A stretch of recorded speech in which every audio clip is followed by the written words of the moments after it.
கர்த்தருடைய பரிசுத்த நாமத்திற்கு மகிமை உண்டாவதாக. இன்றைய வேத வசனம் ஏசாயா 32:18. என் ஜனம் சமாதான தாபரங்களிலும் நிலையான வாசஸ்தலங்களிலும் அமைதியாய் தங்கும் இடங்களிலும் குடியிருக்கும். சமாதானமற்ற அமைதியற்ற சூழ்நிலைகளில் நாம் வாழ்ந்து கொண்டிருக்கலாம்.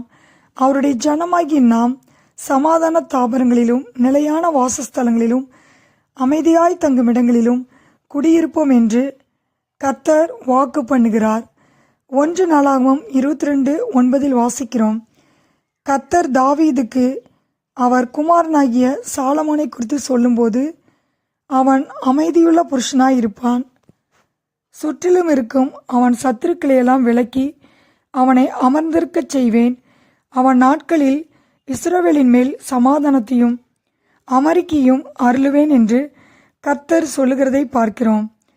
இன்றைக்கு நீங்கள் கடினமான பாதைகளில், போராட்டம் நிறைந்த வழிகளில் சென்று கொண்டிருக்கலாம். அமைதியை இழந்து தவித்து கொண்டிருக்கலாம். கர்த்தர் உங்களுக்கு அமைதியை கொடுப்பார். யோபு 3:26 வாசிக்கிறோம். எனக்கு சுகமும் இல்லை, இளைப்பாறுதலும் இல்லை, எனக்கு தத்தளிப்பே நேரிட்டது என்று யோபு சொல்லுகிறார். தேவன் யோபுவின் வாழ்க்கையில் அமைதியை தந்தார். இழந்து போனதை இரட்டிப்பாக தந்தார்.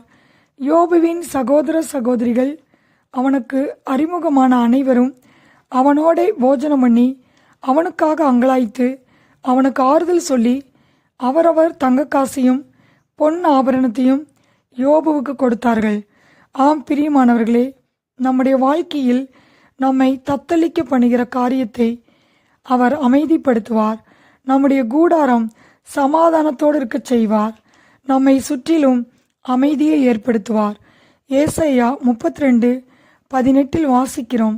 என் ஜனம் சமாதான தாபரங்களிலும் நிலையான வாசஸ்தலங்களிலும் அமைதியாய் தங்கும் இடங்களிலும் குடியிருக்கும். கர்த்தர் தாமே இந்த வார்த்தையை ஆசீர்வதிப்பாராக. ஆமீன்.